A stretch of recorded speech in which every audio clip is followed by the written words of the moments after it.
Hi, today I want to share with you something that we're using for my husband who's type 2 diabetic and experiencing blurry vision. Hi, this is C. So today I'm going to show you some things that we are currently doing and things that we have done in the past to help with vision issues. Now, my husband is type 2 diabetic and he's not on any medication, but he is changing and has been actually working on better nutrition and sleep, managing stress better, and movement. I want to share with you something that I made, and that is fennel tea right here. So fennel tea has a lot of antioxidants. It also promotes circulation, and it has a lot of vitamin A. And this is one of the reasons why I made it. I did about a tablespoon per cup of water. Now that's what I did, but what I recommend others do is start off with 1 teaspoon. So again, the fennel, it promotes circulation, it has antioxidants, and a lot of vitamin A. The leftover fennel tea, because I made, I won't say a big batch, but a decent amount, I'm gonna use this for myself because it really does help with bloating and gas. The thing is, with fennel, it can have an estrogen effect. Now, since I'm in my not late, but in my 50s, in my mid 50s here, close to it, this is actually going to not be a problem for me. So I'll be drinking this, but we'll both be taking this for a few weeks we each have our own individual goals. So in those few weeks, we'll see how we have progressed toward those goals. And I'll make a part 2. I'll share with you how well this worked and what we experienced, especially for him, since he's type 2 diabetic. Now, there are some other things that you can, of course, do if you have blurry vision, experiencing any kind of vision problems and you're type 2 diabetic, and that is eat vitamin A rich foods. And of course, we know carrots, sweet potatoes, and spinach. Also, there's liver. Yeah, I know that people don't get too excited about that, but like a chicken liver or beef liver, those top the charts in vitamin A. Seriously, they do.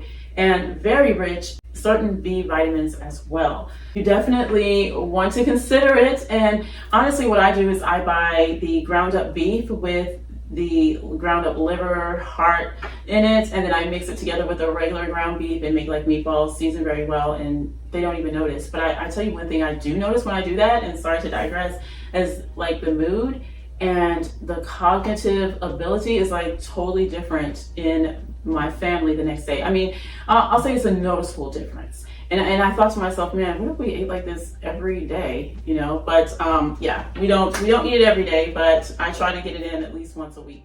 Now, for me, I've used bilberry capsules or bilberry mix, and this, I've noticed a big improvement for sure when using the bilberry capsules. I didn't have any specific issues other than just getting older, and I was in my mid 40s and I started wearing reading glasses, and so I just wanted to see how these would affect, and I noticed that I didn't need my reading glasses after maybe 4 months or so of consistent use. Eye bright. I mainly have used this with my children when they were toddlers and most of elementary school or half of elementary school. This helped them a lot with pink eye infections, allergies. I used a combination of eye bright and nettle glycerite. So they took this internally. I also use colloidal silver. Now that I would actually drop in their eye before school, and then they would take an eye bright nettle glycerite as well. And then I would give them the same after school and before they went to bed. And we did that like when they were toddlers. And sometimes, of course, I wasn't consistently giving this to them, pretty much just around March and April, and then September, October, and that was it. And that helped clear up any eye issues that they had. It really helped boost their immunity as well. The other thing that they did was they took a chewable vitamin that also had probiotics in it. And so, of course, we know that helps boost immunity as well. Just to recap, I'm trying this fennel tea. We're going for a few weeks and just taking 1 or 2 drops in each eye 2 to 3 times a day and seeing how that works. I'll get back with you a part 2 on that. And in the past, we have used like bilberry capsules to help with vision problems, and also bilberry is good for diabetics as well. And I've used eye bright and nettle for eye issues in my children especially, as well as colloidal silver. So if you're on your journey and you're experiencing eye issues, Definitely consult with your doctor first before trying anything new. But I will say that definitely bilberry has helped a lot, and the eye bright and nettle has helped my children a lot with their allergies. I want to thank you for watching, and please put in the comments if you're a type 2 diabetic and what videos you'd like to see. I am a type 2 diabetes health coach. Thank you again for watching, and take care.